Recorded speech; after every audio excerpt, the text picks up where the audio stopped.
اللهم صل على محمد وآل محمد. اللهم صل على محمد وآل محمد. اللهم صل على محمد وآل محمد. اللهم صل على محمد وآل محمد. اعوذ باللہ من الشیطان الرجیم. بسم اللہ الرحمن الرحیم. الحمد للہ رب العالمین والعاقبۃ لأہل التقوی والیقین والنار للعاصین والمعاندین والمنافقین والصلاة والسلام علی اشرف الانبیاء والمرسلین سیدنا و مولانا ابی القاسم محمد صلی اللہ علیہ وآلہ وسلم وعلى آلہ الطیبین الطاہرین المعصومین المنتجبین المنتخبین الذین اذهب اللہ عنہم الرجس وطہرہم تطہیرا ولعنۃ الدائمۃ علی اعدائہم اجمعین. اما بعد، قال سبحانہ وتعالی فی کتاب المجید وفرقان الحمید: فبشر عباد الذین یستمعون القول فیتبعون احسنہ اولئک الذین ھداھم اللہ واولئک ھم اولو الالباب.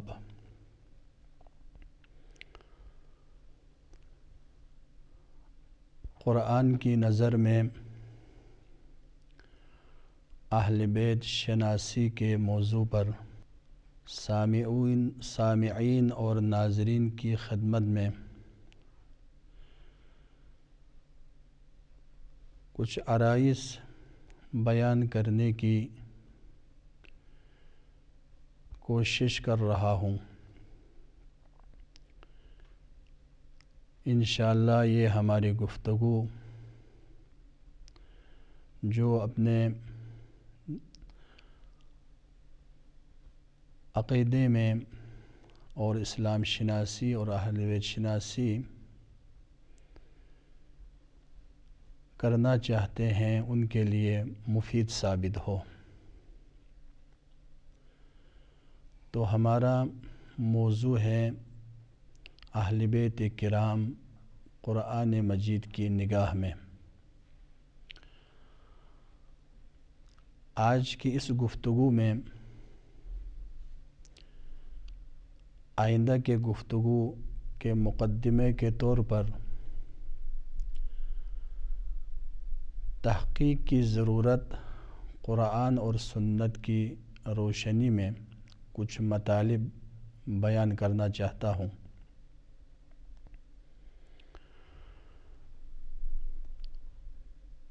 یہ سوال پیدا ہوتا ہے، آیا جس عقیدے پر ہم قائم ہیں، جس عقیدے کی بنیاد پر ہم اپنے اعمال کو بجا لاتے ہیں، کیا اس میں تحقیق کی ضرورت ہے یا نہیں ہے؟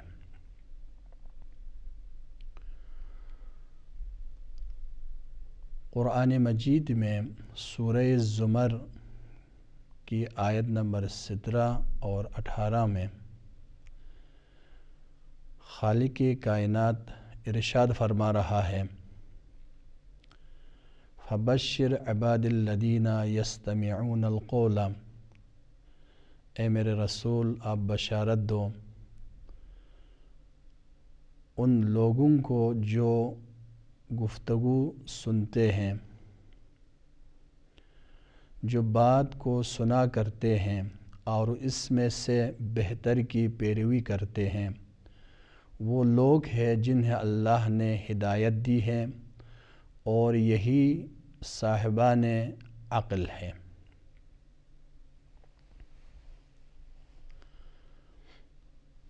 قرآن مجید کی اس آیت کی روشنی میں ہر انسان کو مختلف باتیں، مختلف گفتگو اور مختلف عقائد کی باتیں سننے کے بعد جو سب سے بہتر ہو، جو قرآن، سنت اور عقل کے مطابق ہو، اسی بات کو، اسی عقیدے کو اپنانا چاہیے۔ پیغمبر اسلام حضرت محمد مصطفیٰ صلی اللہ علیہ وآلہ وسلم نے اسلام کو عرب کے اس تاریک معاشرے میں لایا اور اسلام کا چراغ روشن کیا، اور 23 سال کی زحمتیں اور مشقتیں برداشت کر کے وہ لوگ جو ایک دوسرے کے دشمن تھے، ایک دوسرے سے نفرت کرتے تھے، ان کو بھائی بھائی بنا دیا اور ان کے دلوں میں محبت اور مودت کا چراغ جلا دیا۔ اللہ اللہ اللہ اللہ اللہ اللہ اللہ سبحان اللہ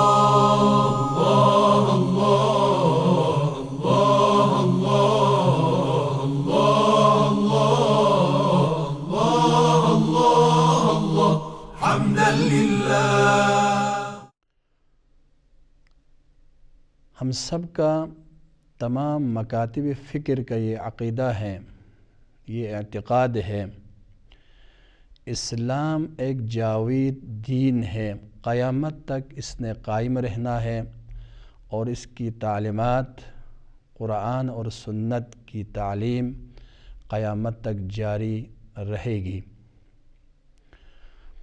پیغمبر اسلام کا پوری زندگی اور رسالت کی زندگی اور نبوت کی زندگی کو اگر ہم خلاصہ کریں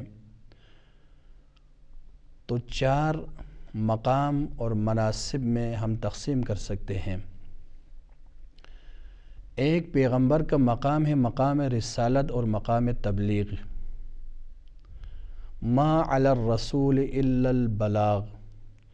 پیغمبر کا وظیفہ، پیغمبر کا کام یہ ہے کہ تعلیمات قرآنی کو، خدا کی باتوں کو لوگوں تک پہنچائے اور ان کو سمجھائے۔ پیغمبر کی یہ ذمہ داری تھی، جو کچھ خدا کی طرف سے آئے لوگوں کو سمجھائے، اس کی تفسیر بیان کرے، اس کو تبیین کرے۔ سورہ نحل کی یہ آیت ہے کہ وَأَنزَلْنَا إِلَيْكَ الذِّكْرَ لِتُبَيِّنَ لِلنَّاسِ مَا نُزِّلَ إِلَيْهِمْ لَعَلَّهُمْ يَتَفَكَّرُونَ۔ ہم نے اس ذکر کو یعنی قرآن کو نازل کیا تجھ پر تاکہ تو لوگوں کو بیان کرے جو کچھ ان کی طرف نازل ہوا ہے، شاید یہ لوگ فکر کریں۔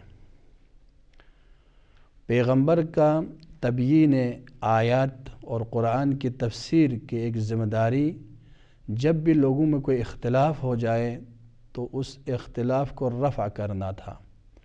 وما انزلنا علیک الکتاب الا لتبین لهم الذی اختلفوا فیہ وہدی ورحمۃ لقوم یؤمنون۔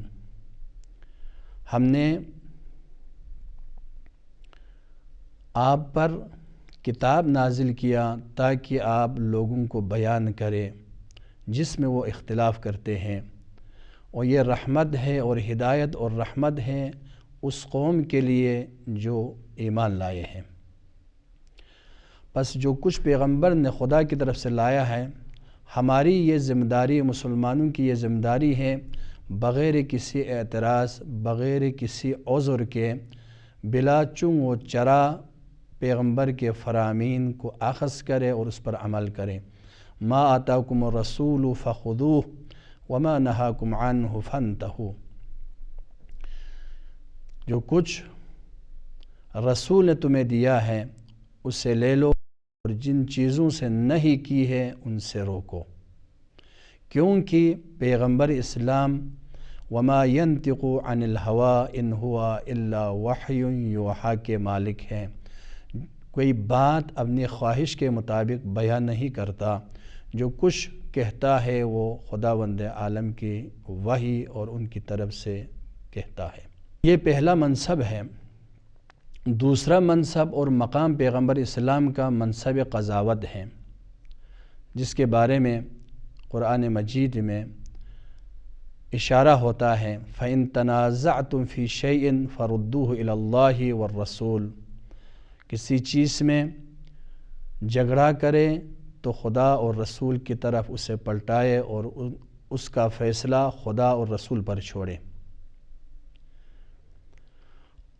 اور اس کے بعد پیغمبر نے جو فیصلہ کیا ہے اسے سر تسلیم خم کرنا چاہیے، اور کسی کو یہ اختیار نہیں ہے کہ پیغمبر کے فیصلے کے خلاف کوئی بات کرے، حتیٰ کہ اس کے دل میں کوئی سوچ آئے۔ اسی لیے قرآن مجید نے فرمایا ہے تیرے پروردگار کی قسم، یہ لوگ ایمان نہیں لائے ہیں یہاں تک جن چیزوں میں وہ لوگ جھگڑے کرتے ہیں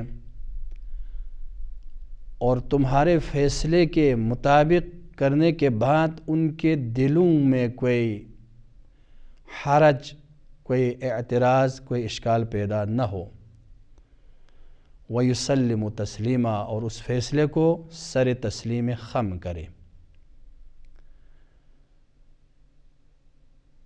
اور کسی مومن، کسی مسلمان کو حق نہیں ہے پیغمبر کے فیصلے کے خلاف بات کرے، حتیٰ کہ اس کے دل میں کوئی فکر آئے، سوچ آئے، خیال آئے اور وہم گمان ہو جائے۔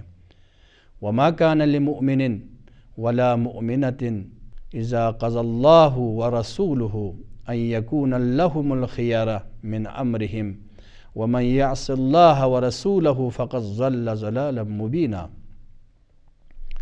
کسی مومن اور مومنہ کو یہ حق نہیں ہے کہ جب اللہ اور اس کے رسول کوئی فیصلہ کرتا ہے تو ان کو ان کے فیصلے کے خلاف اپنے اس مسلمان اور مومن مومنہ کے لیے کوئی حق ہو، اور جو بھی اللہ اور رسول کی معصیت کرے وہ کھلی گمراہی میں مبتلا ہے۔ تیسرا منصب ریاست اور حاکمیت ہے۔ پیغمبر اسلام نے مدینہ میں تشریف لانے کے بعد پہلا جو کام کیا وہ حکومت اسلامی کا قیام تھا۔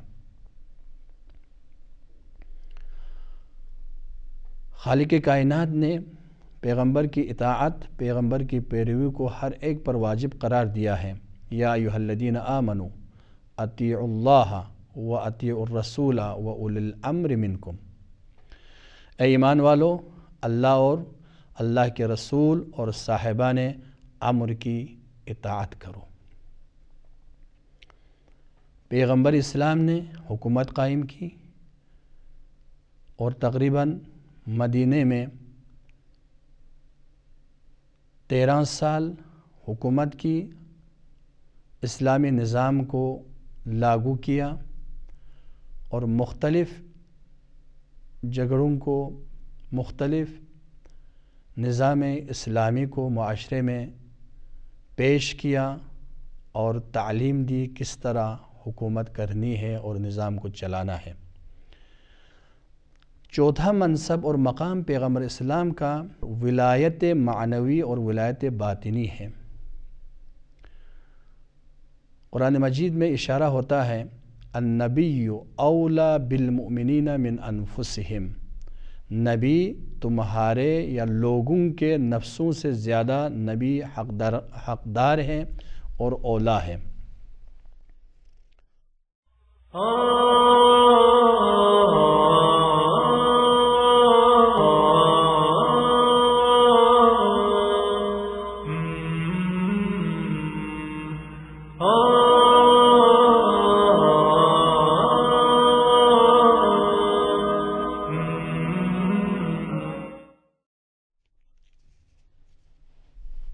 اسلام ایک جاودانی مذہب ہے، قیامت تک اس نے قائم رہنا ہے۔ اب ان 4 مناصب میں سے، ان مقامات میں سے ایک منصب تبلیغ، تبیین وحی کو پہنچانا یہ پیغمبر کی ذمہ داری تھی، اور یہ مقام وحی آیہ اکمال کے بعد الیوم اکملت لکم دینکم واتممت علیکم نعمتی ورضیت لکم الاسلام دینا کے ذریعے یہ سلسلہ ختم ہوا۔ لیکن باقی 3 مناصب، منصب قضاوت، منصب ریاست عامہ اور حاکمیت، اور منصب ولایت معنوی اور باطنی، یہ پیغمبر کے بعد بھی جاری ہیں، یہ ختم نہیں ہوا ہے۔ پیغمبر کی رحلت کے بعد امت میں، لوگوں میں 2 گروہ ہو گئے۔ ایک گروہ نے کہا کہ پیغمبر کے بعد پیغمبر نے کسی کو اپنا جانشین ان مناصب کے لیے معین نہیں کیا ہے، انتخاب نہیں کیا ہے، اور ایک گروہ نے کہا کہ پیغمبر صلوات اللہ وسلام علیہ نے اپنے بعد کے لیے اپنا جانشین مقرر کیا ہے، ان کی ذمہ داری ہے کہ قیامت تک ان مناصب کو آگے پھیلائے، آگے چلائے، اور پیغمبر کی ان ذمہ داریوں کو نبھائے۔ جب لوگوں میں اختلاف ہو جائیں اور عقائد مختلف ہو جائیں تو یہ ظاہر سی بات ہے تمام عقائد کو ہم مسلم اور واقعی اسلام کے مطابق، قرآن کے مطابق صحیح نہیں سمجھ سکتے۔ کیوں؟ چونکہ قرآن کا ایک عقیدہ ہے، سنت کے مطابق وہی عقیدہ صحیح ہے جو قرآن اور سنت کے مطابق ہو۔ لہٰذا کسی مذہب، مکتب یا عقیدے کو میں نے اپنایا ہے، آپ نے اپنائے ہیں، تو ضروری ہے کہ اس میں تحقیق کریں۔ قرآن سنت میں مذہب اور عقیدے کی تحقیق پر تاکید ہوئی ہے۔ شیعہ اور سنی دونوں کا یہ اتفاق ہے۔ پیغمبر اسلام نے فرمایا تفترق امتی علی 73 فرقہ، میری امت کے 73 فرقے بنیں گے۔ اہل سنت کے معروف اور مشہور عالم دین جناب ابو موسیٰ ترمذی کہتا ہے کہ یہ حدیث حسن ہے۔ حاکم نشاپوری کا کہنا ہے یہ حدیث صحیح ہے، اور دوسری روایت میں بھی جسے ترمذی نے نقل کیا ہے تفترق امتی علی 73 ملتا کلہم فی النار الا ملت واحدہ۔ سنن ترمذی جلد نمبر 4 صفحہ نمبر 135، حدیث نمبر 2779۔ اسلام کے جتنے بھی فرقے ہیں سب نے ادعا کیا ہے کہ جو فرقہ ناجیہ پیغمبر اسلام نے فرمایا ہے وہ ہمارا مذہب اور ہمارا مکتب ہے۔ تو اب جس مذہب اور مکتب کو میں نے اختیار کیا ہے یا آپ نے اختیار کیا ہے، آپ کے پاس دلیل ہونا چاہیے آپ کا جو مکتب ہے یا مذہب ہے وہ صحیح ہے، وہ پیغمبر کے فرمان کے مطابق، قرآن کے فرمان کے مطابق ہے۔ ایک اور روایت جو شیعہ اور سنی دونوں نے متفقہ طور پر نقل کیا ہے، وہاں پر فرماتے ہیں کہ پیغمبر اسلام کی یہ حدیث من مات ولیس فی عنقہ بیعۃ مات میتۃ جاہلیہ، کوئی اس دنیا سے چلے جائے، مر جائے، لیکن اس کے گردن پر بیعت نہ ہو تو اس کی موت جاہلیت کی موت ہے۔ صحیح مسلم نے اپنے کتاب صحیح میں نقل کیا ہے، جلد نمبر 6 صفحہ نمبر 22، حدیث نمبر 4686۔ اس حدیث کو مختلف شکلوں میں، صورتوں میں اہل سنت کے معتبر کتابوں میں نقل ہے۔ من مات بغیر امام مات میتۃ جاہلیہ، مسند احمد جلد نمبر 4 صفحہ نمبر 96۔ جو بھی اس دنیا سے چلے جائے، مر جائے اور بغیر امام کے مر جائے تو اس کی موت جاہلیت کی موت ہے۔ اور صحیح مسلم کی جلد نمبر 6 صفحہ نمبر 3 اور حدیث نمبر 4598 میں یہ حدیث نقل ہے، ان ھذا الامر لا ينقضي حتى يمضي فيهم 12 خلیفہ، یہ اسلام کامل نہیں ہوگا، تمام نہیں ہوگا مگر یہ کہ اس میں 12 خلیفے گزر جائیں۔ اب ضرورت اس بات کی ہے ان 73 فرقوں میں سے صحیح فرقہ کون سا ہے جو قرآن و سنت کے مطابق ہو؟ وہ امام کون ہے جس کی بیعت ہمارے گردنوں پر ہونے چاہیے؟ اگر اس کی بیعت نہ کریں اور اس امام کی امامت کا عقیدہ کے قائل نہ ہو جائے تو ہماری موت جاہلیت ہے۔ وہ 12 خلیفہ اور 12 جانشین کون ہے اس کو پہچانا بہت ضروری ہے، دلیل کے ساتھ، قرآنی دلیل، حدیثی دلیل اور عقلی دلیل کے ساتھ پہچانا ضروری ہے۔ ان حدیثوں اور روایات کا اہل سنت کچھ اور معنی کرتے ہیں، شیعہ کچھ اور معنی کرتے ہیں، لہذا ضروری ہے قرآن و سنت کی روشنی میں ہم تحقیق کریں کہ دین کو کس سے اور کہاں سے لینا چاہیے۔ جب شیعہ کا دعویٰ ہے اہل بیت کرام ہی سے دین کو، مذہب کو اور عقیدے کو، فقہ کو، تعلیمات قرآن اور تعلیمات سنت کو لینا چاہیے، تو اہل بیت کون ہیں؟ اور یہ شیعہ کا عقیدہ ہے پیغمبر اسلام کے بعد دین کو، مذہب کو، تعلیمات قرآنی کو اہل بیت ہی سے لینا چاہیے، اور اہل سنت کا عقیدہ ہے کہ پیغمبر اسلام کے بعد تمام صحابہ مساوی ہے، جس سے دین کو لے لے، مذہب کو لے لے، اسلامی مسائل کو پوچھے اور اس پر عمل کرے، صحیح ہے۔ لہٰذا ہمیں چاہیے، میں بے عنوان شیعہ یا بے عنوان سنی اپنے عقیدہ کا دفاع نہیں کرنا چاہتا ہوں، میں یہ چاہتا ہوں کہ تمام مذاہب کے مقدسات کا احترام رکھتے ہوئے، احترام کرتے ہوئے، جو کچھ میں نے قرآن اور سنت سے سمجھا ہے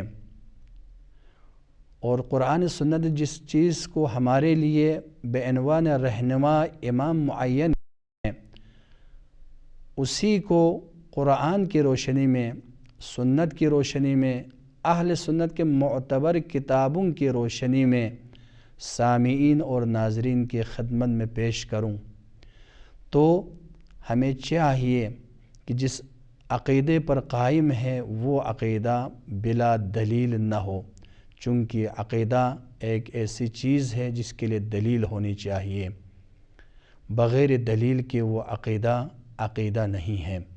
لہٰذا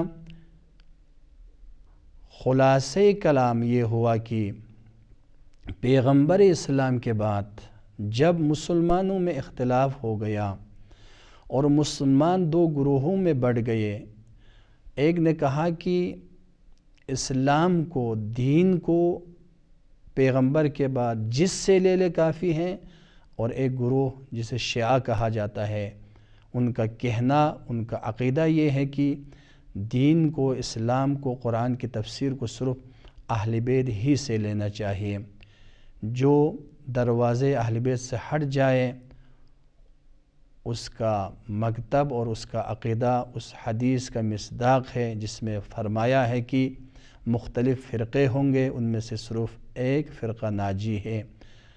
شیعہ کا عقیدہ یہ ہے کہ وہ ناجی فرقہ مکتب اہل بیت ہے، اہل بیت کا فرقہ ہے۔ لہٰذا آئندہ ہم یہ کوشش کریں گے کہ اہل بیت کون ہے، ان اہل بیت کا مصداق کیا ہے، قرآن مجید لغت میں اہل بیت کا مصداق کیا بیان ہوا ہے، اور قرآن میں اہل بیت کسے کہتے ہیں۔ انشاءاللہ آئندہ کے بحث میں ہم یہ بحث کریں گے کہ اہل بیت لغت اور اصطلاح میں کسے کہتے ہیں، قرآن مجید کی روشنی میں مصادیق اہل بیت کیا ہے۔ خداوند عالم کی بارگاہ میں دعا ہے کہ خداوند عالم ہمیں صحیح راستہ دکھا کر اور صحیح راہ کو پہچان کر اس پر عمل کرنے کی ہم سب کو توفیق عنایت فرمائے۔ والسلام علیکم ورحمۃ اللہ وبرکاتہ۔